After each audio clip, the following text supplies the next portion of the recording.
বাংলাদেশ ব্যাংকের নতুন গভর্নর হলেন ব্যবসায়ী ও হিসাববিদ মোস্তাকুর রহমান। একই সাথে আহসান এইচ মনসুরের নিয়োগের বাকি মেয়াদ বাতিল করেছে সরকার। বিকেলে সংক্রান্ত আলাদা প্রজ্ঞাপন জারি করেছে অর্থ মন্ত্রণালয়। এদিকে কেন্দ্রীয় ব্যাংক থেকে বিদায়ের আগে আহসান মনসুর দাবি করেছেন একীভূত 5 ব্যাংকের মালিকদের ফিরিয়ে আনতে একটি গোষ্ঠী তার বিরুদ্ধে চক্রান্ত করছে। রিপোর্ট অনুপ অধিকারী তরুণের।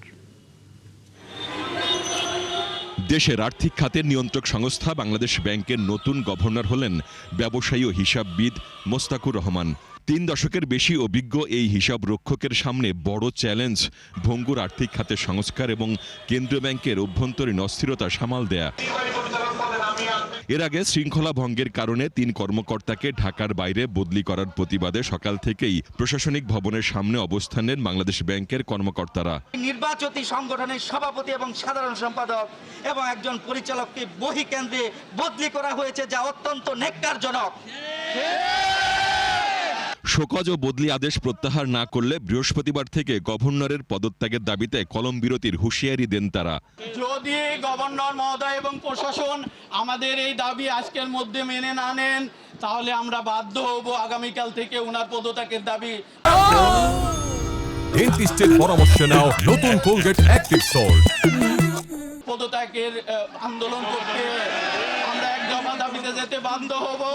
এমন উত্তপ্ত পরিস্থিতিতে নিরাপত্তা বেষ্টনীর মধ্য দিয়ে বাংলাদেশ ব্যাংকে প্রবেশ করেন আহসান এইচ মনসুর। ডাকেন জরুরি সংবাদ সম্মেলন। তিনি দাবি করেন একীভূত হওয়া 5 ব্যাংকের মালিকদের ফিরিয়ে আনতেই একটি মহল চক্রান্ত শুরু করেছে। এককভাবে গভর্নর এটাকে ভেঙে দিয়েছে, এককভাবে গভর্নর এই ব্যাংকগুলোকে ধ্বংস করে দিয়েছে। What did I do? আমি তো ব্যাংককে উদ্ধার করছি, এখনো চেষ্টা করে যাচ্ছি এই ব্যাংকগুলোকে ইনশাল্লাহ আমরা শক্তিশালী একটা অবস্থানে নিয়ে যাব। কিন্তু এই কুচক্রী মহল এরা চাচ্ছে এটা ব্যর্থ হোক, এরা চাচ্ছে এটা ব্যর্থ হয়ে গেলে আবার পূর্বের মালিকদের কাছে এই ব্যাংকগুলোকে ফেরত দিতে পারবে এবং তারা লুট করবে এবং সরকারের টাকাটাও তারা সুন্দরভাবে তারা পকেটে পেয়ে যাবে। এদিকে গভর্নরের উপদেষ্টা আহসান উল্লাহকে মব করে কেন্দ্রীয় ব্যাংক থেকে তাড়িয়ে দেন আন্দোলনকারী কর্মকর্তারা।